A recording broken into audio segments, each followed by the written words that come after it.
I want you to know something before we begin. If you're here right now, if you clicked on this video, it's probably because your brain won't stop. Not in a productive way. Not in a way that helps you study or focus or get things done, but in a way that feels like static, like noise, like 1,000 tabs open at once and none of them loading properly. Your thoughts are racing. They're jumping from one thing to another before you can finish processing the first thing. You sit down to study and your mind immediately floods with everything else you need to do, everything you haven't done, everything that could go wrong, every mistake you've made, every reason you might fail. And underneath all of that noise is a desperate desire to just focus, to just be calm, to just think clearly. But you can't. Your brain feels too fast. And I need you to hear this. You are not broken. You are not incapable. You are not failing because you lack intelligence or discipline or effort. What you're experiencing is not a character flaw. It's a nervous system running in overdrive. It's a stress response that's been activated for so long that your brain has forgotten how to slow down. And it's not your fault. Your brain is doing exactly what it's designed to do when it perceives threat, when it's overstimulated, when it's been operating in survival mode without enough recovery. It's moving fast because it thinks it needs to. It thinks speed equals safety. But the truth is that speed is making everything harder. It's making studying feel impossible. And today we're going to talk about why that happens, and more importantly, how to slow it down. So let's start with what's actually happening inside your brain when your thoughts feel too fast. Your nervous system has two primary states, sympathetic, which is your accelerator, and parasympathetic, which is your brake. When you're calm and regulated, these two systems work in balance. But when you're stressed, anxious, or overwhelmed, your sympathetic nervous system takes over. It floods your body with cortisol and adrenaline. Your heart rate increases. Your breathing becomes shallow and rapid. And your brain shifts into a state of hypervigilance. It starts scanning for threats constantly. It starts processing information faster, but not better. Because when your brain is moving too fast, it's not actually thinking more clearly. It's just reacting more quickly. And that reaction is often based on fear, not logic.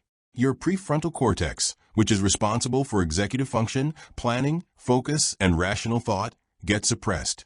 Meanwhile, your amygdala, which processes fear and emotional responses, becomes hyperactive.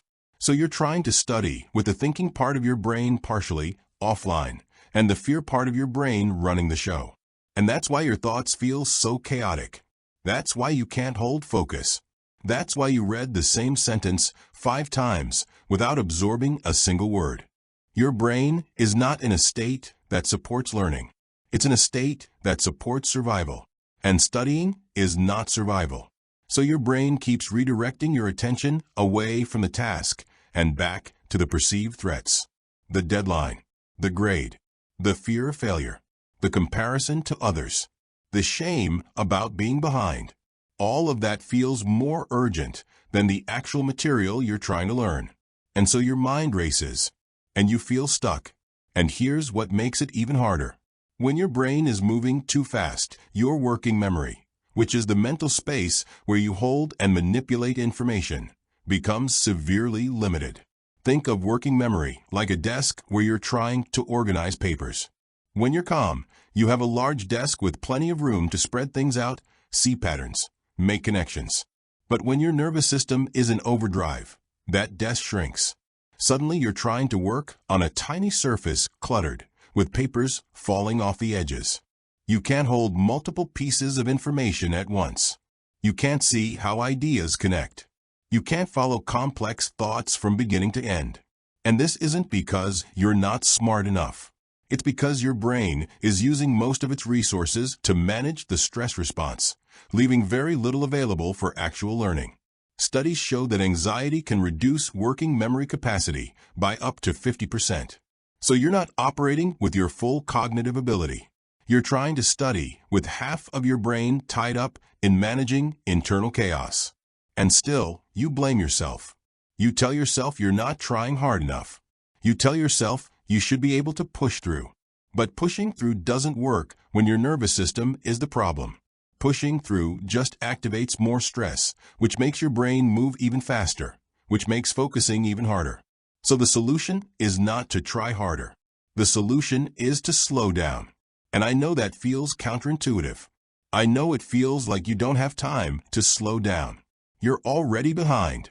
You already have so much to do. Slowing down feels like giving up, like falling further behind, like proof that you're not capable. But here's the truth. When your brain is moving too fast, slowing down is the only thing that will actually help you move forward.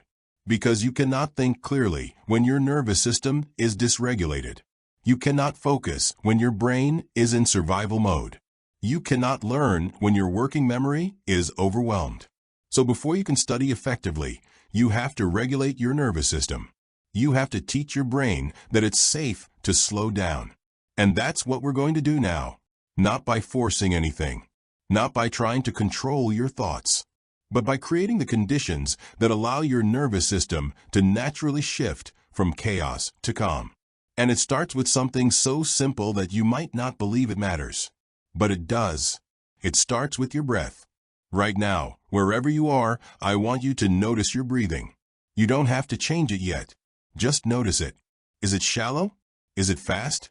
Is it high in your chest? When your nervous system is in overdrive, your breath becomes quick and shallow. You're taking in oxygen rapidly because your body thinks it needs to prepare for action. But that rapid breathing actually sends a signal back to your brain that reinforces the stress response. It tells your brain, yes, we are in danger, keep going, stay alert. So your breath is not just a symptom of anxiety. It's also a cause. And that means it's also a solution. Because unlike your heart rate or your hormone levels, your breath is something you can consciously control. And when you change your breath, you change the signal you're sending to your brain. You start telling your nervous system that it's safe to slow down. So let's do that now. Not with a big, forced, dramatic deep breath, but with something gentle, something your body can actually receive. Breathe in through your nose for a count of 4. Just 4. 1, 2, 3, 4. And then breathe out through your mouth for a count of 6. 1, 2, 3, 4, 5, 6. And notice what happens. The exhale is longer than the inhale. And that longer exhale activates your parasympathetic nervous system. It activates your brake. It tells your body, we are not in danger. We can slow down. Do that a few more times. In for 4. Out for 6. In for 4. Out for 6. And as you breathe, your heart rate starts to slow. Your muscles start to soften. Your thoughts start to space out just a little bit. You're not trying to stop thinking. You're just creating a little more room between the thoughts. A little more space to exist without the constant urgency. And as you continue breathing, I want you to bring your awareness to your body. Not to judge it. Not to fix it. Just to notice it. Where are you holding tension? Is it in your shoulders? Your jaw? Your hands? Your stomach? Just notice. And as you notice, see if you can soften that area just a little bit. You don't have to force it. Just bring gentle awareness to it and allow it to release if it's ready. Maybe you roll your shoulders back. Maybe you unclench your jaw. Maybe you open your hands. These are tiny movements, but they matter because your body and your mind are not separate. When your body is tense, your mind stays tense. When your body softens, your mind has permission to soften too. So you're not just calming your thoughts. You're calming your entire nervous system. You're teaching it that this moment, right here, is safe. And as your body starts to believe that, your brain starts to slow down. Not all the way, not instantly, but enough. Enough that you can start to feel a little more grounded, a little more present, a little less like you're being swept away by the current of your own thoughts. And now, with your breath a little slower and your body a little softer, I want you to engage your senses.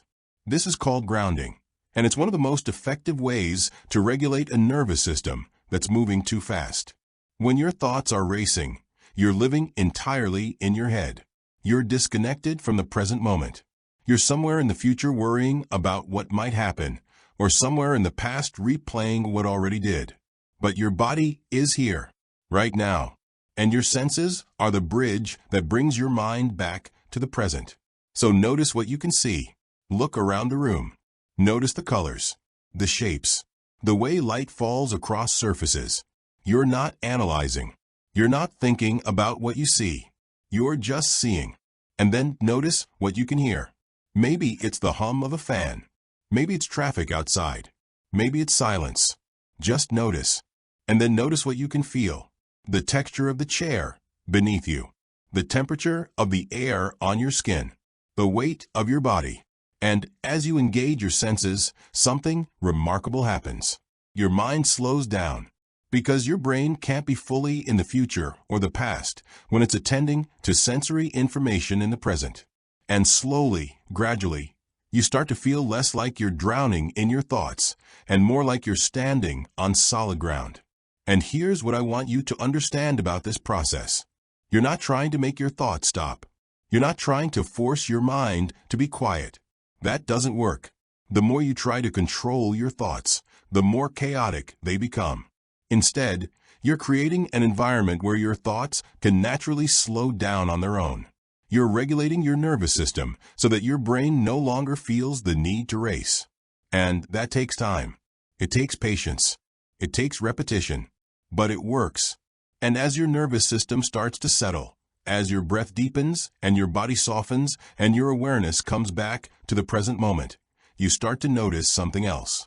The urgency starts to fade. The panic starts to quiet. The thoughts are still there, but they're not as loud. They're not as fast. They're not as overwhelming. And suddenly, studying doesn't feel quite as impossible. Because you're no longer trying to study from a place of chaos. You're studying from a place of relative calm. And that changes everything.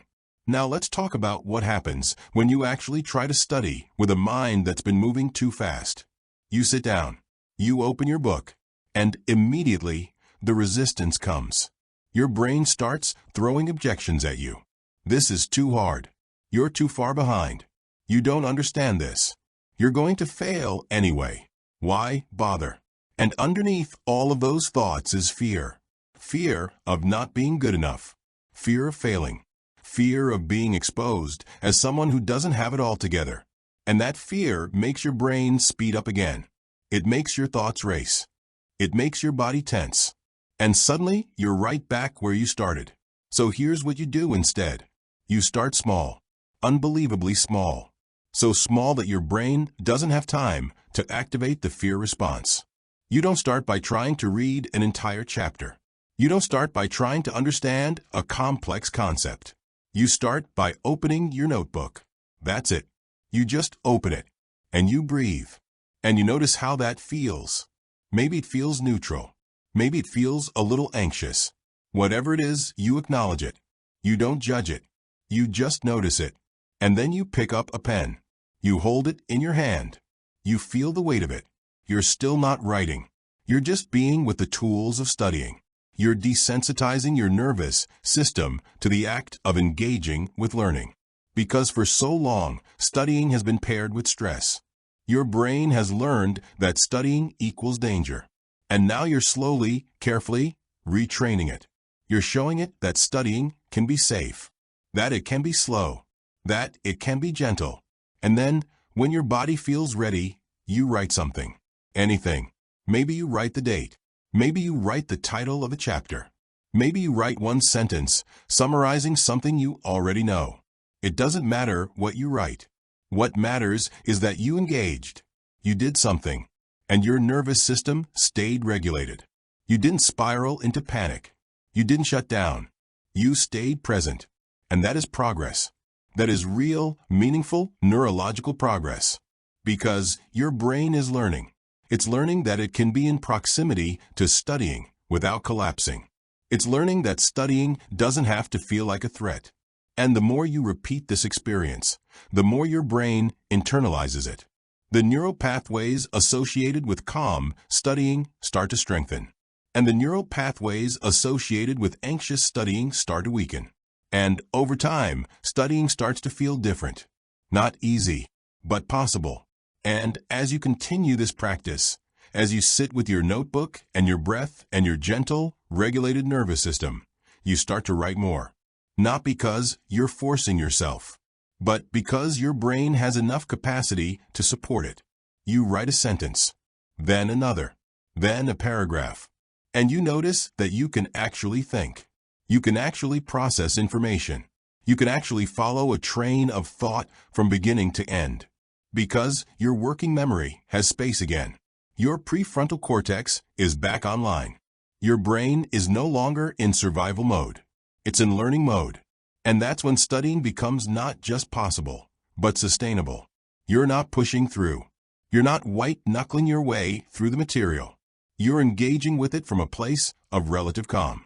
And that's the difference between studying that exhausts you and studying that actually works. And I want to pause here and talk about something that might be coming up for you as you listen to this. Guilt, shame, the feeling that you shouldn't need this, the feeling that other people don't have to regulate their nervous system before studying. So why do you?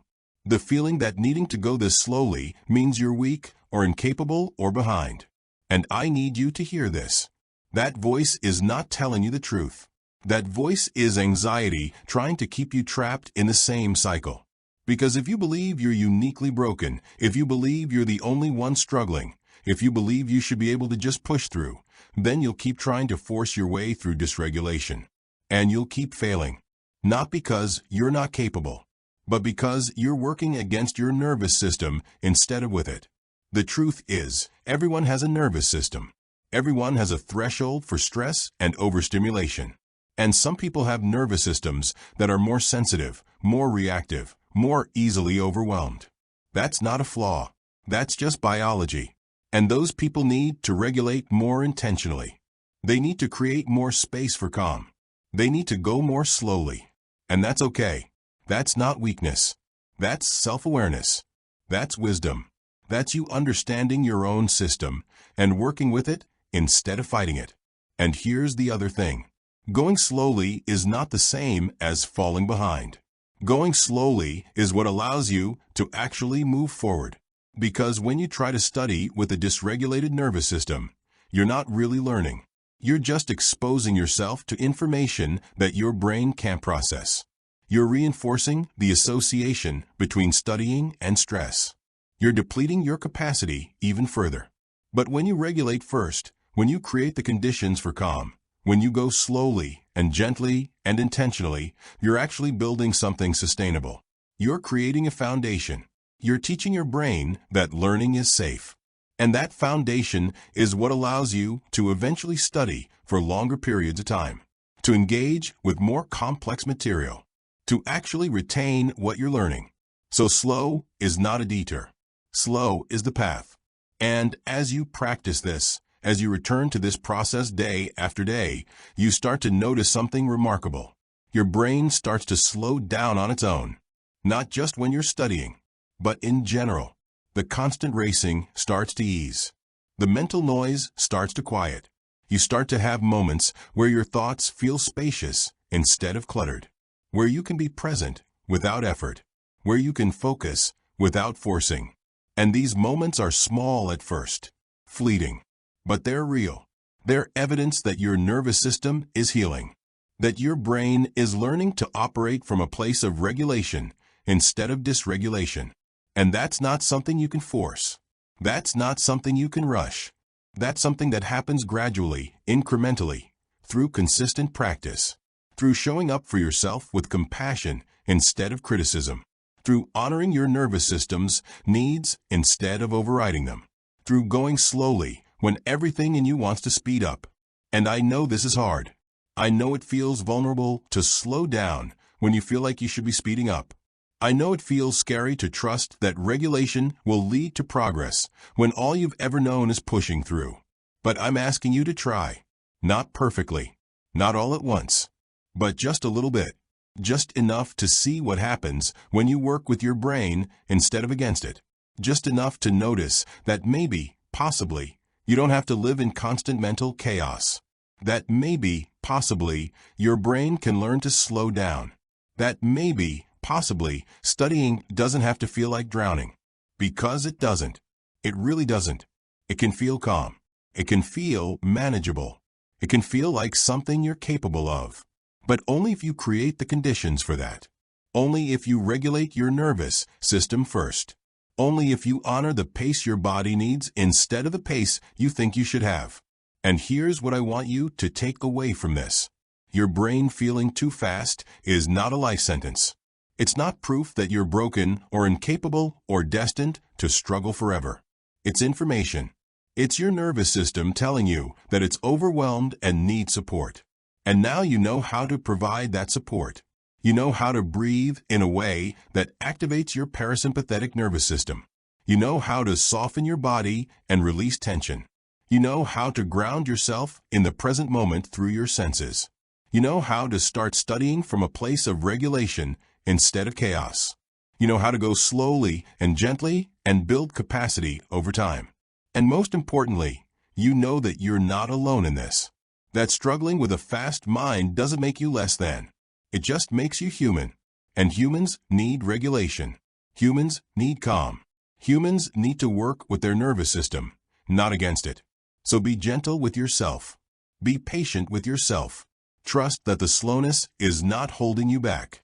It's moving you forward. And one day, maybe not today, maybe not tomorrow, but one day you'll sit down to study and your brain won't feel too fast anymore. It will feel just right. And you'll remember this moment. This moment when you chose to slow down instead of speed up. When you chose regulation over force. When you chose to trust that your brain is capable of healing. And you'll be glad you did.